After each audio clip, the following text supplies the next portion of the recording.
3 by Wdowski, 2025, Chapter 11. The sun was beginning to set in the west when they reached the intersection of the Great North Road and Sunrise to Sunset Turnpike. Eastward, the dirt road cut through the forests to the salted bay and the great Eastern Ocean. Westward, the turnpike would lead them to the great river, which Dale now understood their ancestors called the Hudson. A stone bridge crossed the New Angle River that they would take across to the west bank. On the northeast corner of the intersection sat the Ridgeline Inn. There was no ridge. He had no idea why it was called that. To the east there was a slight rise in the land before reaching the river's banks, but it was not a ridge. The fairies said their good nights before flying to a nearby tree to sleep. The rest rode up to the inn. A handsome young man exited the inn hearing them approach. He had dark hair and dark eyes and a broad white smile. "Welcome, weary travelers. Welcome to the Ridgeline Inn. We have ale, beer, and mead. Do you need room and board? My name is J.D. I am your humble innkeeper." J.D. gave a dramatic bow. There was a small corral across from the inn with one horse in it already. They all rode into the corral and dismounted. Dale assigned one of the teenage boys and one of the spearmen to stand guard with the mounts. He informed them they would be replaced in 4 hours with another spearman and pack boy. Dale addressed all his men before they followed J.D. into the inn. "There will be no discussion about our mission." "Understood." The men all responded with a convicted aye. Dale looked at Pete and the other boys. "Understood, Pete?" "Aye, Dale, we understand." The party entered the inn. For an out-of-the-way location, it was a large inn. Candles and lanterns were already lit as the setting sun shined through the western glass windows. Chopson, Josh, and Zup sat at a table with Dale. Looking at the other humans at the different tables, Zup observed, "It is interesting how you humans separate yourselves by occupation." Dale turned and looked at how the party divided themselves among the tables in the inn. The 3 remaining pack boys took one table together. The archers sat together at another, and the spearmen picked 2 tables close together. "I see what you mean. Human nature, I guess," Dale responded. J.D. approached their table, smiling like the cat that just ate the canary. "So what can I get you super guys?" Zup placed a Neathton gold coin on the table. "Will this do for room and board for all of us for the night?" J.D. picked up the coin, feeling the weight in his hand. "Neathton coin is always welcome." "Yes, indeed. More than enough. For a little bit more, I can also offer you companionship for the night." He directed their attention to the 4 attractive women in their 20s, bringing out ceramic pint mugs of ale and mead to the tables. The barmaids all smiled seductively at them. "Since your table seems to be paying, you would of course have first choice." His eyes smiled along with his perfect pearl white teeth. Dale looked up at the innkeeper. "I'll pass on your kind offer. I also want to limit my men to only 1 pint each." J.D.'s smile dropped. "You'll pass? And only 1 pint each." Dale raised one finger. "Only 1 pint each. As for the ladies, that is up to the others, but the coin will have to come from their own pockets." "Understood." "Yes, understood. 1 pint each." J.D. tried to still grin pleasantly. After they finished their meal, J.D. approached their table again. "I hope everything was to your satisfaction."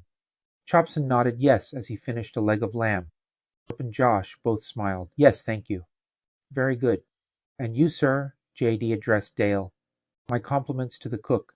Dale gave a half grin. "You know you can still change your mind about the ladies."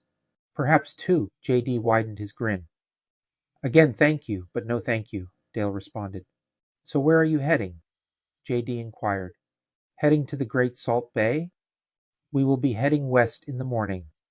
"Do you have any news of any activity to the west of here?" Dale asked. J.D. was a bit surprised by his answer. Dropping his smile, he informed Dale, "I would not recommend heading west. Many refugees from the west have told stories of Zachary's, Goric, and even demonoid activities. They have all been in flight with everything on their backs, in wagons or pulling carts by hand filled with all their belongings they could carry. They have all been heading south to East Riverton, or choosing to relocate much further east towards the Great Salt Bay settlements. No one in their right minds is heading west, we are aware, yet our business is to the west. Dale explained no further. In that case, I may have something that might interest you. JD smiled before leaving them for a small room under the staircase that climbed to the rooms on the second floor. He quickly returned with a camouflaged brown, black, and olive green vest. Please stand, he asked Dale. Dale stood and JD slipped the vest over him. He tightened the straps with Velcro and clips.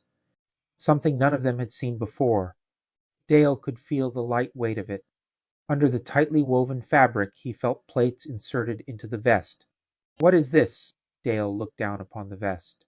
It had shoulder protection and a high collar that protected his neck. He noticed it had strategically placed pockets, perfect to hold the contents Greendale gave him from the time capsule. The paperwork I got with it says it is called a Hybrid Tactical Vest Level 3A. JD answered, it is lightweight, flexible, and can stop arrows, bladed weapons, and something called bullets. Where did you get this? Dale was impressed on how flexible it felt. It gave him better protection than a chainmail shirt. Yet it did not weigh any more than a thick leather jacket with steel plates sewn onto it. A refugee from the West with his family came here. They didn't have any coin, so he offered this to me for room and board for one night. JD's smile widened. Since I'm such a sweetheart, I took his offer. He also sold me for Wold Peace the location where he found it. He told me he discovered a heavy steel hatch in the ground when he was clearing brush to widen one of his fields. When he opened it, it had a ladder that went down into the darkness. He went to his farmhouse to retrieve a lantern. Returning, he carefully descended at least 25 feet until he reached the bottom. He said he could make out other rooms. Being so far underground and in the dark made him feel claustrophobic. He was not willing to venture too far from the light of the open hatch above him. He saw this vest near the ladder, dropping his lantern. He grabbed it and quickly climbed back up to the light above. He informed me he resealed the hatch to perhaps explore another time with help. Before he ever did, Goric raiding parties started hitting nearby farms. He decided to pack up his family and flee east. Claustrophobic? Zup asked. It is a discomfort of closed spaces. Imagine feeling trapped and buried alive. Dale explained to Zup. Oh, that is a very unpleasant sensation, Zup acknowledged. Was it not written for you to go to the location yourself? Josh asked JD. In these times, no. I have no desire to travel west. It is clearly not written. I am not even sure how much longer we will be safe here. JD looked at the girls that were talking to the men. How much? Dale asked. How much for the vest and the location? His face lit up. Say 10 Neathton gold pieces for both? Dale countered. 3. You won't find better protection. JD responded. Who knows what other goodies you could find in those underground rooms? Which may be nothing, Dale insisted. 2 gold and 2 silver. How much longer do you think you will have to wait for any more travelers to come this way? Travelers willing to take the risk to go further west. 6 gold and you have a deal, JD countered. That is a bargain. Dale looked at Zup. Zup took out 4 gold coins and handed them to Dale. Dale opened his hand for JD to see the 4 gold coins sparkling in the candlelight. 4, my last offer. JD took the 4 gold coins. Sold. He then handed a yellow scrolled parchment to Dale. Nice doing business with you. He grinned from ear to ear. Morning. When Dale came down the stairs, several of the men were already up, including Zup and Josh. Chopson came down behind him with the others. The 4 maidens came down afterwards. All 4 seemed very rattled. They pushed their way down the stairs and quickly went to the back rooms. They emerged in a panic. He's gone. Who's gone? Dale, still not truly awake, asked. They began to cry. JD, he took all the coin and he's gone. The blonde maiden explained. Dale turned to the spearmen and pack boys. Did any of you on guard duty last night see the innkeeper? He left during our shift. One of the boys and spearmen spoke up. When was your shift? Dale asked. We had the 11 to 3 a.m. shift. The spearman explained. He came out to the corral at about 2 a.m., took his horse, and headed east on the turnpike. Should we have stopped him? The maidens frantically started crying. He left us. Dale closed his eyes, taking the time to think. This was a new problem he did not need to deal with. You cannot leave them here alone, stated Zup. This inn is right on the edge of the troubles. I know I can't, frustrated. Dale snapped a little bit at Zup, then replied, Sorry. The girls surrounded Dale. They were all deeply frightened as they cried and whimpered. You can't leave us here alone. I also can't take you with us, Dale responded. We are heading west across the river. The girls begged him to take them with him. Dale turned to two of the spearmen. Thomas, Julius. Yes, Dale. The two men in their early 20s stepped forward.